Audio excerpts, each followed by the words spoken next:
the US SEC's summons and India's wall. The turn in the Adani case that stunned the world. Imagine this: a US regulator sitting in a federal court in New York assumes that a businessman from the world's largest democracy will step into the legal dock with just an email or an official notice. But then the file turns and a cold yet firm response appears. The summons is being returned. Not once, but twice. And that too from India's Ministry of Law. That single decision turned the legal battle between Gautam Adani and the US SEC into more than just a business case. It became a story of sovereignty, international law, and power balance. The question is, was this just a technical objection, or did India deliberately draw a line? You should know that this tension between the Adani Group and the US Securities and Exchange Commission, or SEC, is not new. But the latest development has taken the entire matter to a different level.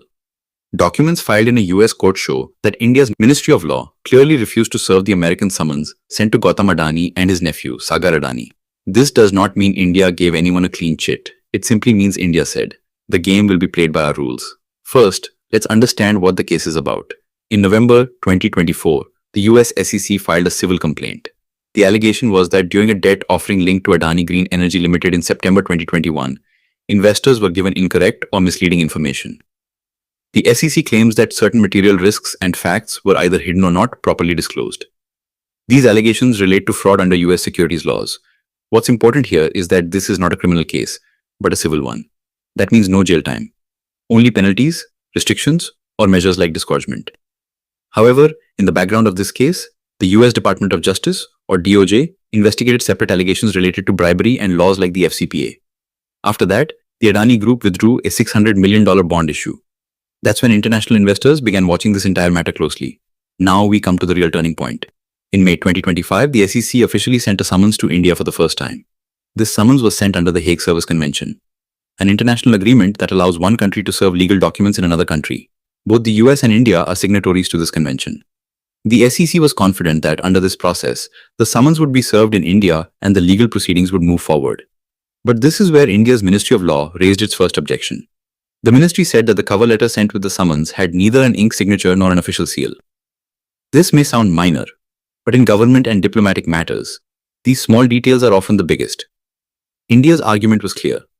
How can the authenticity of a document be verified without a signature and seal? The Ministry of Law treated this not as a minor technical lapse, but as a procedural defect.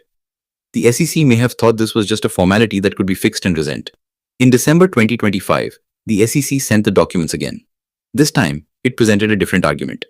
Citing the Hague Convention's practical handbook, the SEC said that such formal signatures or seals are not mandatory under the convention.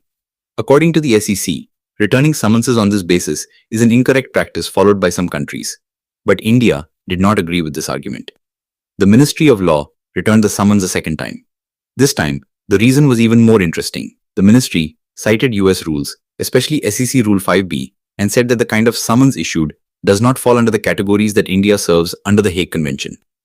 In simple words, India said that, according to its understanding and legal interpretation, this summons does not even fall within the scope of this international process. From here, the story stops being just Adani versus the SEC. It becomes a battle over jurisdiction. The question is, does a US regulator have the right to directly send a summons to an Indian citizen sitting in India? And even if it does, under what conditions? India's stance here appears firm but calculated. This is not the first time India has questioned foreign summonses. India has always stressed that the process of any foreign court or regulator can apply only within the boundaries of Indian law and sovereignty.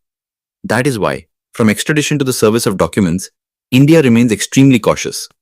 Now the US faces a new problem. The SEC says that if the summons cannot be served through the Hague Convention, it should be allowed to use alternative methods. That is why the SEC has asked a federal court in New York for permission to serve the summons on Gautam Adani and Sagar Adani via email. Under US law, such permission can be granted in special circumstances, but it is considered an extraordinary step. The SEC argues that the Adani Group is a global entity whose activities have impacted US investors. Therefore, it should be accountable before a US court. But India's silence, or rather, its firm position, suggests that India is not treating this as just a corporate dispute, but as a sovereign process. The impact of this entire episode was immediately visible in the markets. As soon as the news broke that India had returned the summons for the second time, Adani Group stocks saw sharp volatility. Investor anxiety was clearly visible, because markets fear uncertainty. And this case is full of uncertainty. Now the question arises. What is the Adani Group stand? The group has repeatedly said that the SEC's allegations are completely baseless. It maintains that the case is civil, not criminal. Adani Green Energy is not even a party to this case. The group has also clarified that there are no bribery allegations against it, nor has any charge sheet been filed under the FCPA. In short, their message is clear. We respect the law, but we are not afraid of unfounded allegations. A major aspect of this case is also linked to geopolitics. Today, India and the US are strategic partners. From the Quad to defense deals, ties between the two countries have strengthened.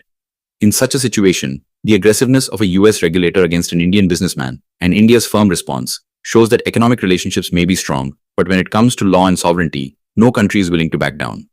Many legal experts believe that India's move could set a precedent. If India had accepted such summonses without question, it would have opened the door for foreign courts to directly send notices to any Indian company or individual in the future.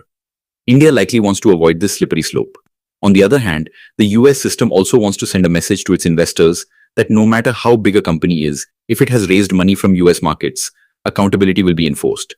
That's why the SEC does not appear to be in a mood to retreat. So where does the story go from here? If the US court allows service by email, the legal battle will enter a new phase. If not, the SEC will either have to explore a diplomatic or legal route with India or move forward with its case in a more limited scope. One thing is certain.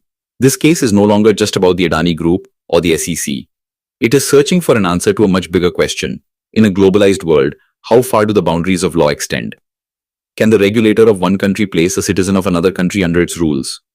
And if yes, at what cost? If our video has taught you something new, do not forget to like and share this video so that this information can reach others as well. Your likes and shares are a source of inspiration for us. If you have any questions or suggestions, please let us know in the comments. It will be our honor to answer your questions and listen to suggestions. And yes, if you like our content, subscribe to the channel and press the bell icon so that you stay connected with every new story. Thank you. GRT Business YouTube channel sources, news from various news agencies, opinion polls and other public sources. We try to ensure that every report and summary is accurate and verified, but we are not responsible for any dispute or error. Our aim is only to provide you with accurate information.